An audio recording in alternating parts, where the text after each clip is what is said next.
দিন শেষে মানুষ যখন ক্লান্ত ও পরিশ্রান্ত হয়ে পড়ে, তখন একটাই প্রশ্ন মাথায় আসে, আমি আসলে কার কাছে ফিরছি? রাতের নীরবতা আমাদের মনে করিয়ে দেয়, এই দুনিয়ার কোলাহল, ব্যস্ততার সম্পর্ক, সফলতা সবকিছুই একসময় শেষ হয়ে যাবে, কিন্তু যেটা কখনো থামে না তা হলো রবের সাথে আমাদের সম্পর্ক। এই সম্পর্কটাই জীবনের সত্যিকারের সমীকরণ। জিত হার, সুখ দুঃখ, লাভ লোকসান সবকিছুই নির্ভর করে এই সম্পর্কের গভীরতার উপর। যত দৃঢ় হবে এই সম্পর্ক, তত শান্ত থাকবে হৃদয়। যত মজবুত হবে এই বন্ধন, তত চিন্তামুক্ত থাকবে জীবন। আর যত বেশি হবে আল্লাহর প্রতি নির্ভরতা, তত বেশি বারাকাতে ভরে উঠবে প্রতিটি দিন।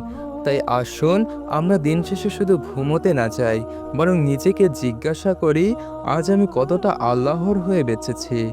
কারণ দিন শেষে এই একটাই সম্পর্কই আমাদের চিরন্তন ঠিকানা।